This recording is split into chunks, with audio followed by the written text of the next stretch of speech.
Banco Central do Brasil divulgou um boletim de índices econômicos no país. E sobre o assunto, o Igor é quem traz mais informações. Vai falar quais são os dados que o boletim traz, hein, Igor? Conta. Não são nada bons, viu, Ju? A gente acabou de falar de uma situação grave, politicamente falando, lá na Venezuela, situação grave no meio ambiente brasileiro e agora uma situação grave na economia brasileira. O Boletim Focus é divulgado pelo Banco Central e ele aponta quais são as previsões do mercado financeiro para a economia do país. Qual é o olhar do mercado financeiro sobre a economia do país? E é muito importante para entender qual é a credibilidade do Brasil no cenário internacional. E não há credibilidade, muito pelo contrário, a gente está em descrédito. Por exemplo, o Boletim Focus aponta um aumento, uma previsão de aumento da inflação. A estimativa do governo brasileiro era fechar o ano com a inflação em 3%, mas a previsão do mercado financeiro é que a inflação aumente para 4,1%. E se a inflação está alta, qual é a principal consequência disso? Produtos e serviços brasileiros como um todo acabam ficando altos também. Então, há um aumento aí do preço de produtos e serviços por todo o país. E a previsão para o ano que vem, de acordo com o Boletim Focus, a meta brasileira era 3,8% e pode subir para 3,96%.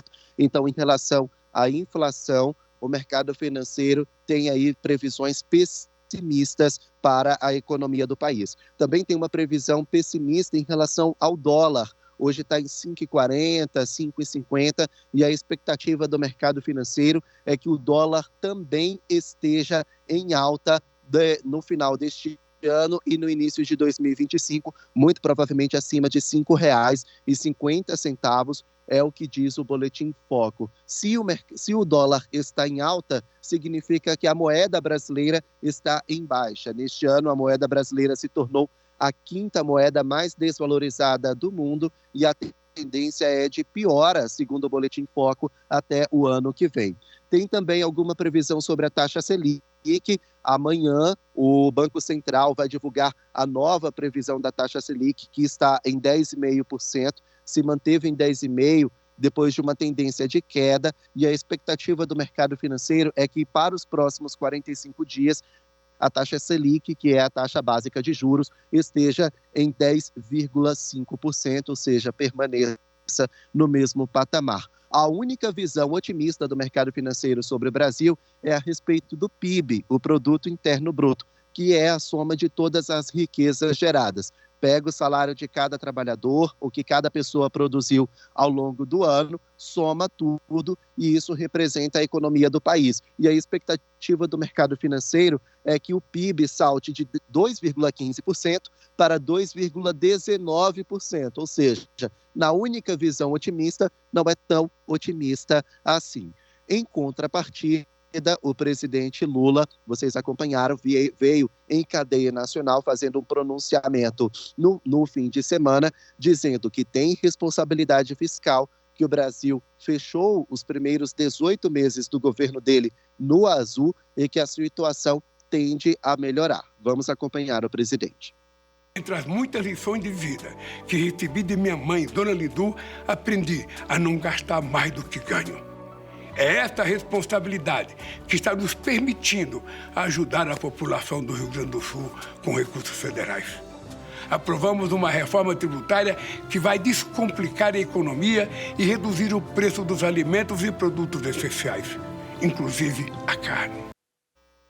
Bom, o que a gente acompanha, então, é que a visão do presidente está totalmente contrária à visão do mercado financeiro. Para o presidente Lula, a economia do país melhorou, o desemprego caiu, a inflação está estável. Então, para o presidente Lula, a situação está melhor. Quando ele falou a respeito de responsabilidade fiscal, na verdade, o presidente Lula mandou um recado ao mercado financeiro. O mercado tem criticado o presidente por causa do aumento dos gastos públicos. Agora, o ministro da Fazenda, Fernando Haddad, anunciou a contenção, bloqueio e contingenciamento de 15 bilhões de reais no orçamento para cumprir as regras fiscais, justamente para tentar fazer um aceno de amizade ao mercado financeiro. Mas, por enquanto, a situação da economia do país com o mercado não é muito boa e a situação do governo com o Banco Central também está longe de ser boa. Então, a situação para Lula, ele vai ter que trabalhar um pouquinho mais, viu, Ju? Trabalhar um pouquinho mais e vai ter que ser mais convincente em vídeos como esse, que inclusive já existe até nos bastidores da notícia em Brasília, que esse vídeo, a bancada que é contra o governo Lula, né, está bastante inconformada, porque diz até que pode ser que seja como se fosse um tom de campanha eleitoral. A gente sabe que a gente não está na campanha, né, para presidente, mas como se ele já estivesse utilizando desse recurso para se autopromover. O que quem é contra o Lula veio então, né, a público e fala, tá errado isso aí, até por conta dos dados, né, Igor? Até por conta dos dados, que a gente vê que vai completamente na contramão do que o Banco Central está dizendo, do que os números eles estão estimando. Então, realmente, né, ele pode falar, pode, mas ele não pode mentir, né, para uma população inteira que sabe a verdade. A situação de Lula com os partidos de oposição se complicou porque o PT perdeu de 2016 para cá muitos prefeitos. O PT, dentro das prefeituras, já não é um partido tão forte como há 10 anos, 12 anos atrás. Então, a situação do Partido dos Trabalhadores nas prefeituras não é nada favorável. E o PT quer recuperar as prefeituras que perdeu, sobretudo no estado de São Paulo. O PT almeja pelo menos 16 prefeituras das principais cidades do estado de São Paulo. Então, os partidos de oposição acusaram o presidente Lula de fazer uma campanha antecipada ao fazer esse pronunciamento em cadeia nacional, porque ele divulgou números favoráveis do governo dele. O governo dele é do PT, então seria uma tentativa de falar para o povo brasileiro que o Partido dos Trabalhadores resolveu a situação econômica do país, o que seria uma campanha, né? Seria aí uma forma de indução ao eleitor votar nos candidatos do PT nas prefeituras, né? No pleito municipal de outubro deste ano. Mas é uma situação dificilmente o Partido dos Trabalhadores e o presidente Lula vão ser punidos com esse argumento, porque Lula já fez outros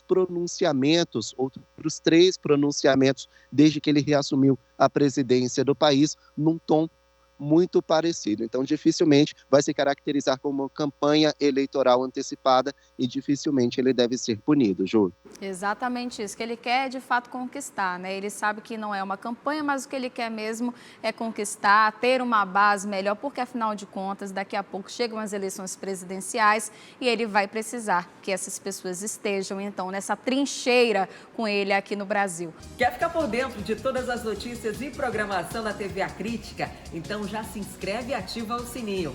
E até o próximo vídeo.